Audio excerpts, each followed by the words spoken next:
Ulo ng salmon. Ano kayang luto? Itry ko kaya ang adobo. Siyempre, bago ang lahat, ipiprito ko muna siya. Tapos igigisa. At yung basic na adobo style na pagluluto. Tingnan natin kung anong lasa. Hi, hello kabayan.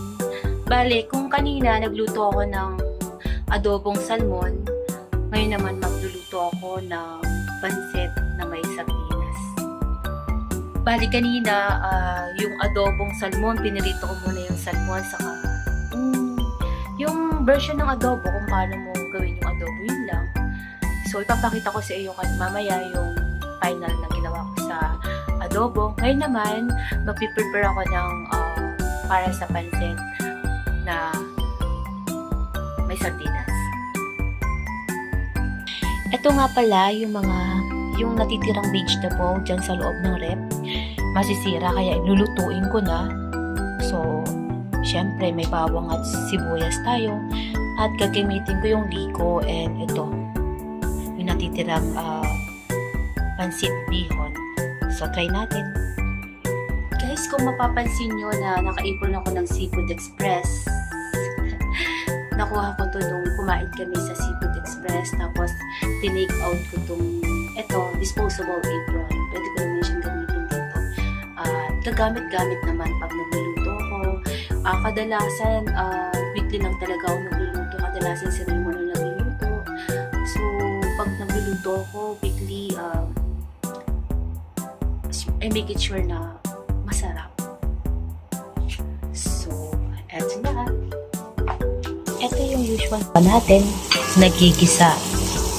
Siyempre, inuna ko muna yung sibuyas bago ang bawang. Sinunod ko na rin yung carrots. Kasi, ito yung medyo matatalutuin. Sinunod ko na rin yung capsicum, pati yung celery. Tapos yung repolyo. Diba?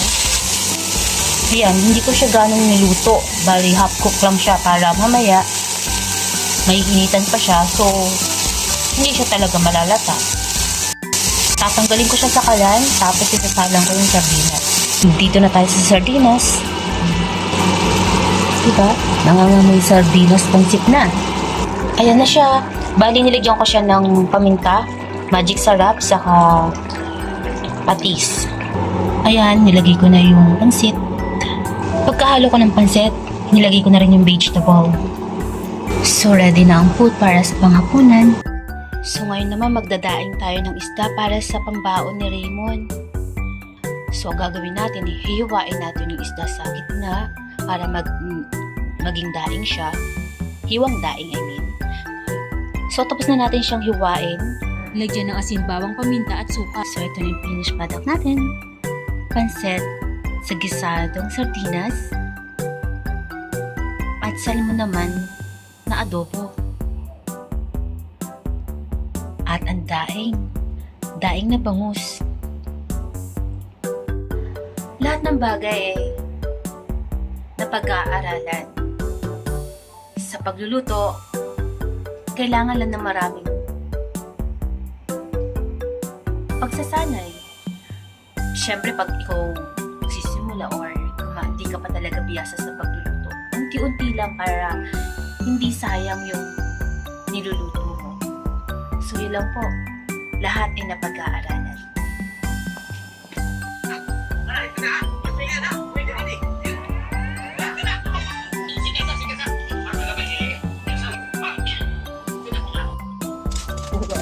Mamalisi ako.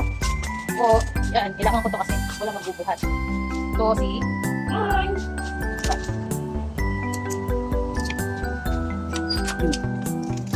Okay. So, makikita nyo naman. Humidamit ako ang mga anak yan. Makikita nyo. Ayan. So, pre-jogging na din. Ang lang yung nakikita na. Ayan. So, pupunta ako sa... Pumunta muna ako sa punit. Kuha ka ng kalamansi.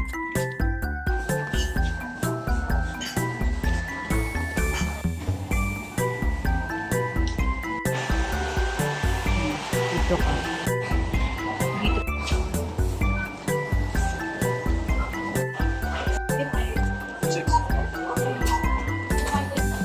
Ang haba ng resibo mo. Ayan. May mga tax pa yan, ha?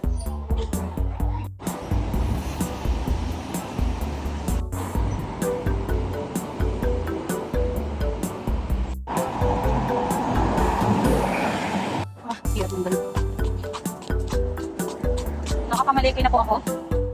Ito po yung katakat akong worth 100 dirham na po lahat. Yan, magluluto po ako ng pancit canton saka gulay para sa baon ng dinner bukas.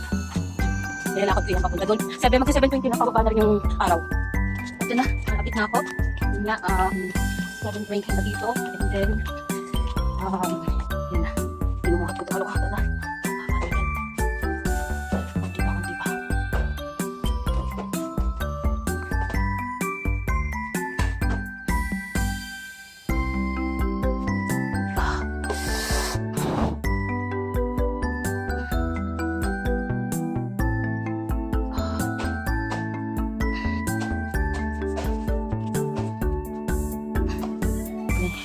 Hindi madali ang maging trabaho sa kasambahay.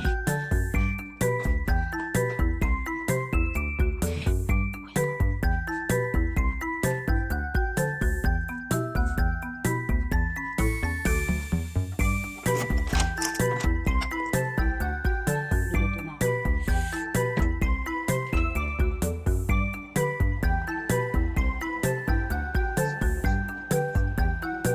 I do believe that your word is powerful. Manawa Panginoon sa bawat idadagdag na kaalaman sa aming buhay, mag-translate ito sa kagandahang loob, kagandahang asal, kabanalan, at kabutihan. Nakatotokanan na, hindi kinala sa bunga. Kundi ang bunga, at kung masama ang puno, masama ang bunga, kung kayo pataya, ang tulad ng sanayin sa mga taon sa bunga, ay nakakilanlan. Binila ko ito hanggang dito.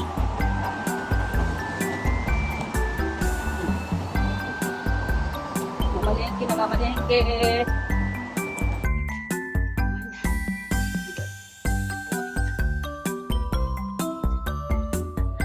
Gawa tayo ng Graham float.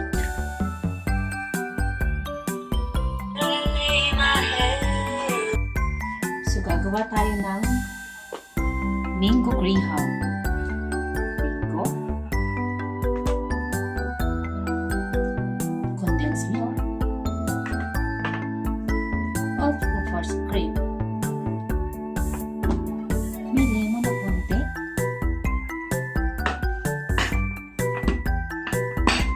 Tapos, ito yung graham natin. Diba? Chiririn! Okay, let's start. Ito na siya. Ito na yung lalagyan na natin. Diba? Yung gusto na natin mga ito, syempre. Dito.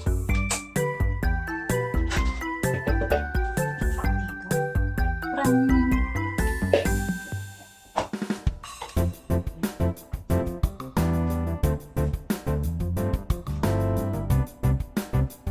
Ako si Inday Jana.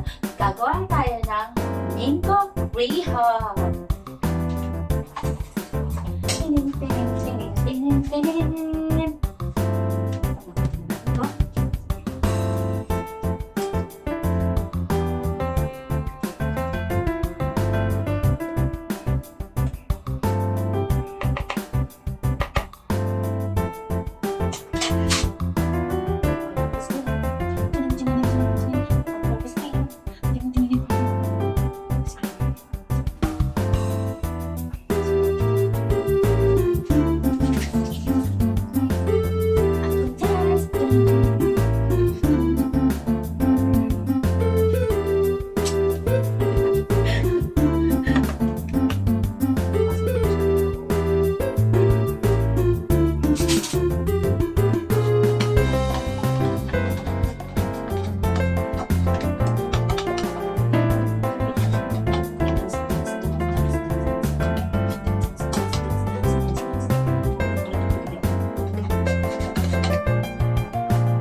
lalabas tayo para kumain or dito na lang sa bahay. Kaya pa natin gawin. Maramihan at marami ang makakakain. Diba?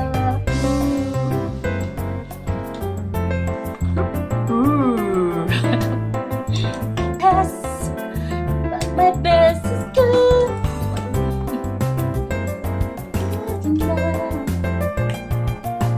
Ang gumagawa daw kayo nito. Kasi yung ginagawa ko, papakita ko sa iyo. Ano siya? Ayan, ito yung pinaka-base niya. Andito na tayo sa mangga, so hatiin natin siya. Yung taga-halo ko yung nagtaga-halo, ang bilis maghalo. Ito na yung hinugo natin, pero yung isa hindi pa ganong hinog. Na yung ating base. Ito na yung dinurog na toppings na mango. Ito na siya, diba? So magtatap ulit tayo ng panibagong graham. So ito siya ulit.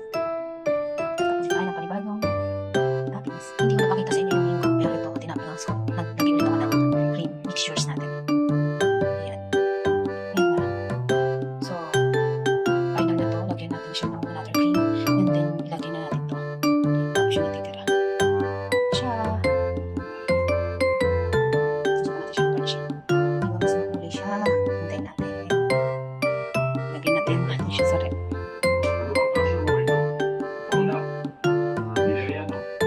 Ito na siya. Buksan na natin siya. Oops, eto na. Kukuha tayo.